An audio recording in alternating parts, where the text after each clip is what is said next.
आइए फिर यहाँ पर देखते हैं सम टिपिकल सेंटेंसेस का जो है पार्ट नंबर 2।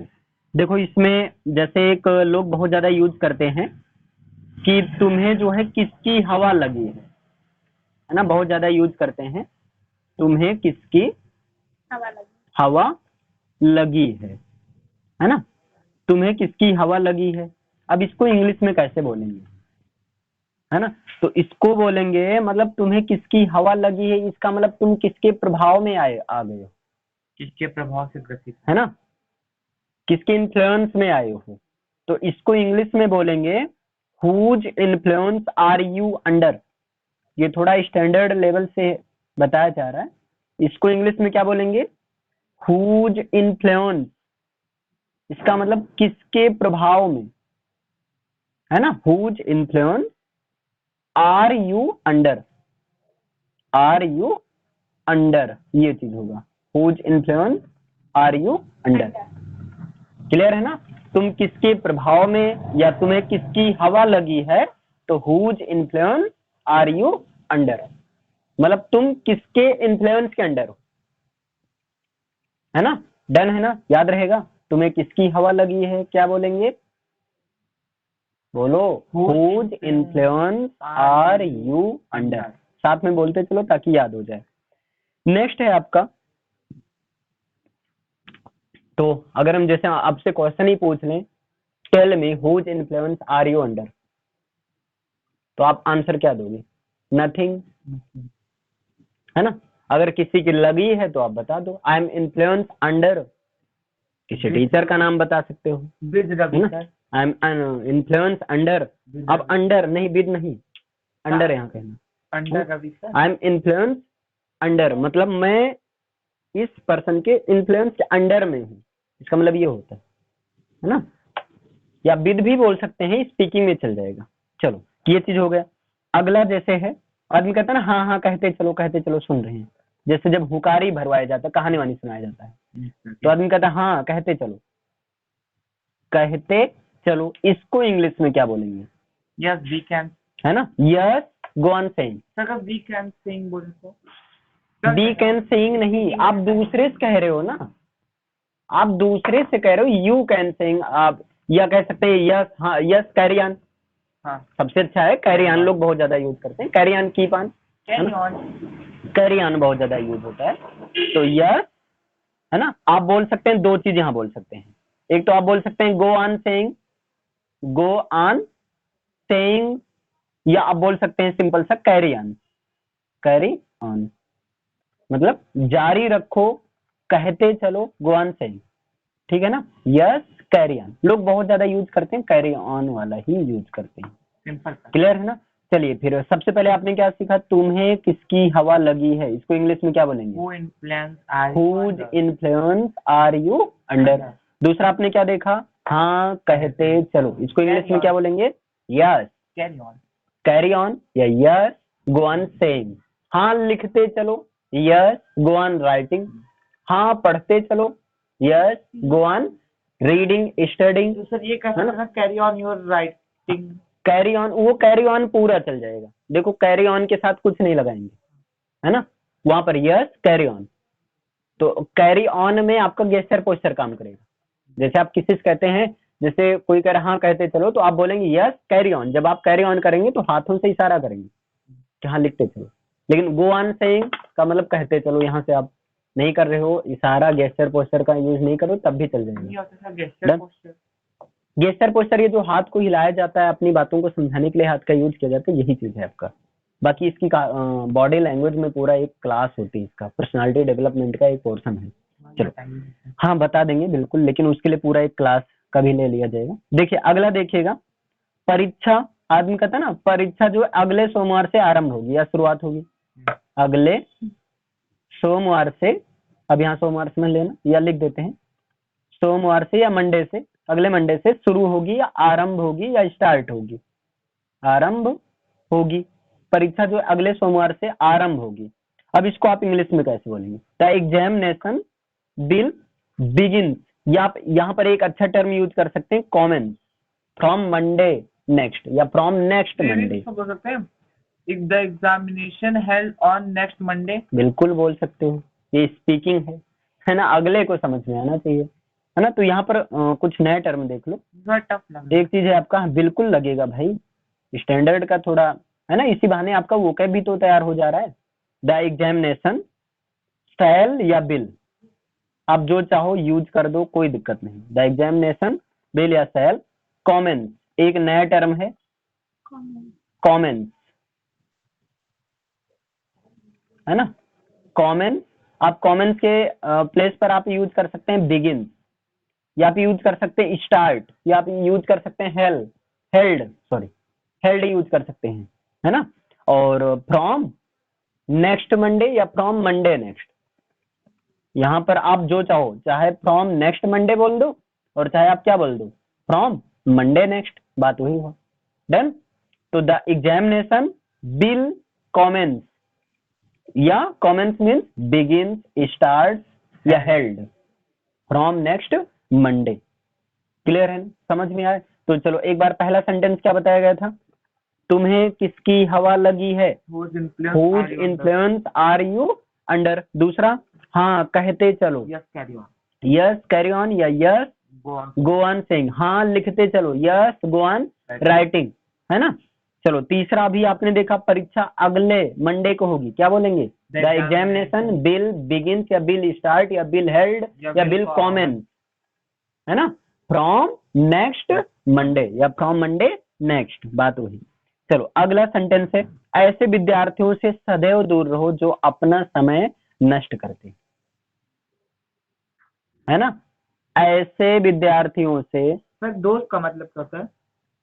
दोस्त, दोस्त, THOAC। दोस्त का मतलब होता है वे, दोस्त का मतलब होता है वे, जब दूर को इशारा हु करना। दोस्त अगर दोज एक्चुअल में डेट का प्लूरल फॉर्म है, हु दोस्त हो, है ना। हु के साथ में दोज नहीं लगता, नहीं लगता, नहीं लगता, है ना। तो दोस्त के बाद लगता होगा, दोस्त हु स्टूडेंट। अभी उसे भी बता दिया जाएगा वो।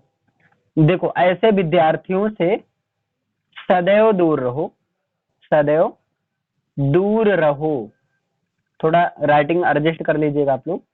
सदैव दूर रहो जो अपना समय नष्ट करते हैं, जो अपना समय नष्ट करते हैं। अब बताओ इसको इंग्लिश में क्या बोलेंगे। और काफी अच्छा खासा सेंटेंस है, अभी तक जितना बताया गया है इनमें यही अच्छा है, बढ़िया एकदम ज्ञान की बातें, अनमोल वचन, है ना। तो क्या होगा, ऑलवेज अवॉइड, यहाँ पर ध्यान देना, यहाँ पर अवॉइड लोग बहुत ज्यादा यूज करते हैं, अवॉइड करो, इग्नोर करो, है ना, अनसुना करो, अनदेखा करो। तो ऑलवेज अवॉइड, ऑलवेज अवॉइड, सदैव अवॉइड करो, है ना। और ऐसे विद्यार्थियों के लिए यहाँ पर सच स्टूडेंट होता है ना, सच students, always avoid such students, ऐसे विद्यार्थियों को दूर रखो या ऐसे विद्यार्थियों से दूर रहो जो अपना समय नष्ट करते हैं, यानी कि सच स्टूडेंट्स। अब यहाँ देखो थोड़ा सिंथेसिस के फॉर्म में सेंटेंस बताया जाएगा, as waste their time, as waste their time, TIME, जो अपना टाइम वेस्ट करते हैं। या आप सिंपल सा यूज कर सकते हैं, always avoid such type of student those waste their time, चलेगा ना आप ये। लेकिन हाँ ये वाला ध्यान देना, ऑलवेज अवॉइड सच स्टूडेंट या always avoid such type of student, ये चीजें हम ध्यान देना, है ना। इतना क्लियर है ना। चलो एक बार रिपीट करो फिर फटाफट ताकि तैयार हो जाए। पहला सेंटेंस, तुम्हें किसकी हवा लगी है, इसको इंग्लिश में क्या बोलेंगे, दोनों लोग बोलो, are you under, whose influence are you under, under। हाँ कहते चलो, इसको इंग्लिश में क्या बोलेंगे, हाँ कहते चलो, यस कैरी ऑन या yes go on saying. Go on saying से कई सारी चीजें क्लियर हो जाएंगी। चलो परीक्षा अगले सोमवार से शुरू होगी, द एग्जामिनेशन विल कमेंस या बिगिन या स्टार्ट, है ना, फ्रॉम नेक्स्ट मंडे, है ना, अगले महीने से, तो फ्रॉम नेक्स्ट मंथ। ऐसे विद्यार्थियों से सदैव दूर रहो जो अपना समय नष्ट करते हैं, always avoid such student as waste their time, as, या आप सिंपल सा इजी करके बोल सकते हो, always avoid such type of student those waste their time, जो अपने टाइम को वेस्ट करते हैं। दोस्त तो जो का काम कर रहा है। हाँ बिल्कुल कर रहा है, ऐसे विद्यार्थियों से दूर रहो, है ना।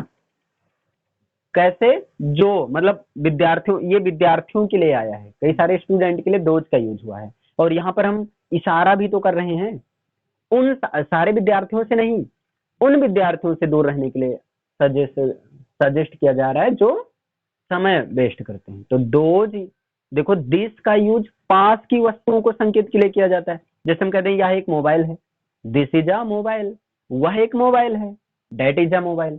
लेकिन अब मोबाइल का प्लूरल फॉर्म कर दें, तो ये मोबाइल है, तो दीज आर मोबाइल से बोलेंगे।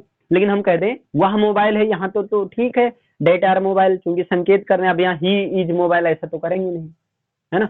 लेकिन हम कहते हैं वे मोबाइल हैं, तो डेट का plural form those are mobile. तो ऐसे विद्यार्थियों से दूर रहो, avoid such type of student, those student के लिए आया है ना, इशारा किया जा रहा है। अब वो पास में थोड़ी दोहरी होंगे, स्वाभाविक है। तो दोज वेस्ट देयर टाइम, समझे इतना, ये चीज हो गया। चलो अब जैसे लोग कहते हैं भाई मेरा विश्वास करो मैं बात का पक्का हूं, 100 रुपए दे दो, कल दे दूंगा मैं बात का पक्का हूं, बात का पक्का हूं, ये लोग बहुत ज्यादा यूज करते हैं, भाई बात का पक्का हूं मैं, है ना। तो इसका क्या हो जाएगा, इसको दो तरीके से बोला जा सकता है। अगर आप थोड़ा फ्रेजल वर्ब में बोलना चाह रहे हैं तो आप बोल सकते हैं I am man of the word, I am a man of word, man of words, man of words, man of the message. अब यहाँ पर ध्यान देना, मैन ऑफ वर्ड्स ये एक फ्रेजल वर्ब है, इसका मतलब होता है बात का पक्का। I am a man of words, मैं बात का पक्का हूँ। ग्राम स्पीकिंग में बहुत ज्यादा ध्यान नहीं दिया जाता, ए लगेगा दा लगेगा, ग्रामर में ध्यान दें। आप ये भी बोल सकते हैं I am the man of words, है ना, लेकिन एम के साथ ए, आई के साथ है, तो ये भी तो ध्यान देना, नाउन है भाई, नाउन के लिए ए आई एन आता है। तो I am a man of words, या आप कह सकते हैं आई से व्हाट आई मीन, आई से व्हाट आई मीन, अच्छा नहीं, मतलब ये अच्छा नहीं, यही करो अच्छा है। I am a man of words, या आप बोल सकते हैं I am a man of promise, मैं अपने प्रॉमिस को निभाता हूँ, मैं अपने वादे का पक्का हूँ, है ना। इतना क्लियर। कुछ लोग तो ऐसे बोल देते हैं आई एम प्रॉमिसर, वादा निभाने वाला, है ना, यार लगा दे तो उसका क्लियर है ना। चलो एक बार रिपीट करो फटाफट, और इस बार हम जिससे पूछेंगे वही बताना। चलो आप बताओ समय, तुम्हें किसकी हवा लगी है, इंग्लिश में क्या बोलेंगे। Whose influence are you under? हाँ, whose influence are you under। देखो ऐसे जब आप सीख जाओगे ना अच्छे से ना, तो आप अपने आप ऐसे Bhokaal whose influence are you under ऐसे आराम से बोलोगे, You can say that, है ना। nothing. चलो हाँ कहते चलो, yes go on saying, yes carry on, है ना।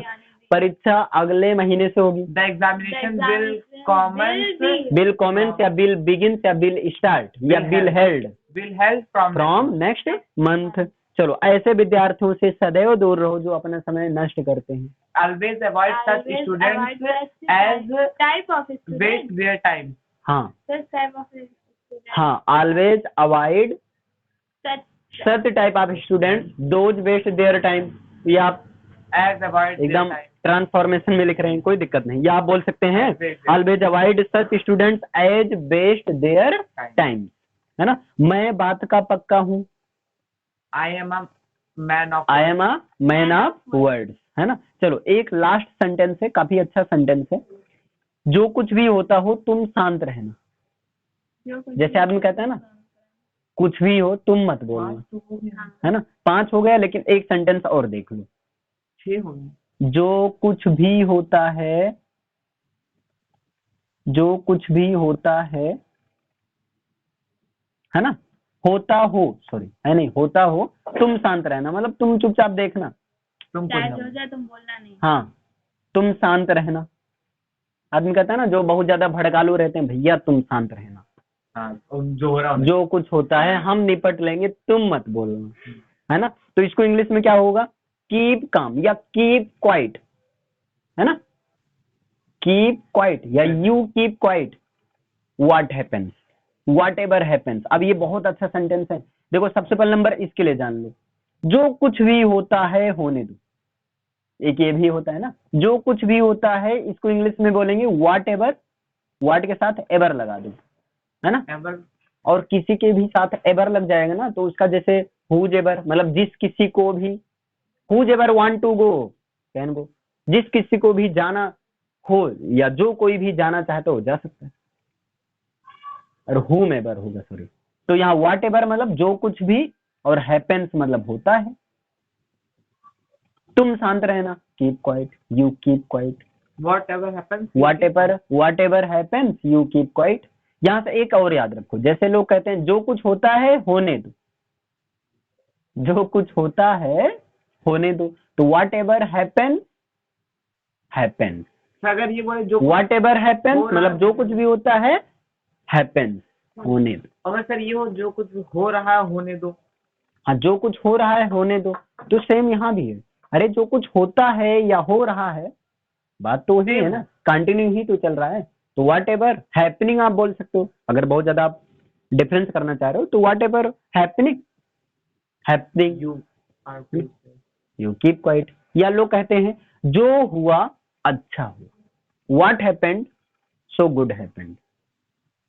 ऐसे तो जो होता है अच्छे के लिए, हाँ, जो होता है अच्छे के लिए होता है, तो what ever happens happens for good. ऐसे आप कई बोल सकते हैं, जो होता है अच्छे के लिए होता है, तो व्हाट एवर हैपेंस जो कुछ भी होता है हैपेंस फॉर गुड, वो अच्छे के लिए ही होता है। बट लोग नहीं समझते। आगे आप कुछ भी ऐसे ऐड कर सकते हैं, डन है ना। चलो एक बार रिवीजन कर लो फटाफट, फिर आज के लिए इतना ही रखते हैं। वैसे आज लॉन्ग हो गया आपका, 17 मिनट्स का हो गया, कोई बात नहीं। चलिए बताइए, तुम्हें किसकी हवा लगी है, whose influence are you whose under? influence are you under। हाँ कहते चलो, Yes, carry on. Yes carry on, yes go on saying, yes go on. अगर लिखते चलो तो Right. राइटिंग, है ना, क्लियर है ना। या आप एक चीज और बोल सकते हैं, कीप ऑन, जैसे हाँ कहते चलो, यस कीप ऑन सेइंग, कहते रहो, है ना। हाँ लिखते रहो, यस कीप ऑन राइटिंग, रोते रहो, कीप ऑन क्राइंग, हंसते रहो, कीप ऑन लाफिंग। चलो अगला, परीक्षा अगले सोमवार से होगी। The examination will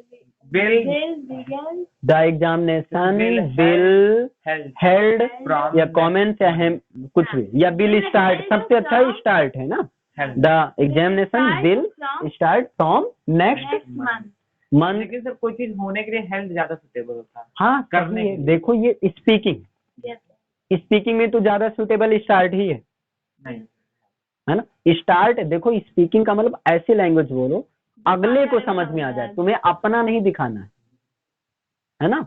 अपना नॉलेज आप अपने पास रखो, भाई तुम कुछ भी बोल रहे हो अगले को नहीं। चलो अगला बताओ, ऐसे विद्यार्थियों से सदैव दूर रहो जो अपना समय नष्ट करते हैं। always avoid such students as waste their time. हाँ, always avoid such students as waste their time. या आप बोल सकते हैं क्या, always avoid such type of students those waste their time, जो तुम्हें सुटेबल लगे। सिंथेसिस यूज हुआ ना, as हाँ waste their time सिंथेसिस अलग हुआ है है, बिल्कुल और हुआ ये है। अलग है। अगला बताओ, मैं बात का पक्का हूँ, I am a man of I am a man of words. जो कुछ भी होता है तुम शांत रहना, whatever happens you keep quiet. What अरे नहीं, तुम शांत रहना ना, तो what ever happen You keep quiet. You keep quiet. बाकी ग्रामर में यू नहीं लगता है, यू को छिपा दिया जाता है। जैसे हम कहेंगे स्टैंड अप, तो हाँ ग्रामर में ये नहीं बोलेंगे यू स्टैंड अप। आप स्पीकिंग में बोल सकते हैं यू स्टैंड अप, लेकिन ग्रामर में यू छिपा रहता है। इंपरेटिव सेंटेंस में यू सब्जेक्ट होता है, वो हाइड रहता है ना। चलो एक हो गया ना, तो whatever happens keep quiet. हाँ कीप क्वाइट या कीप साइलेंस, या जो है आप बोल सकते हैं, कई सारे हैं। कीप काम, CALM का भी तो मतलब होता है। चलो इतना क्लियर है ना, जो कुछ होता है अच्छे के लिए होता है। What ever happen happens for good, जो हुआ अच्छा हुआ। What happened, so good happened. Okay friends, यहाँ पे हमारा वीडियो खत्म होता है। मिलते हैं नेक्स्ट वीडियो में। Thank you friends.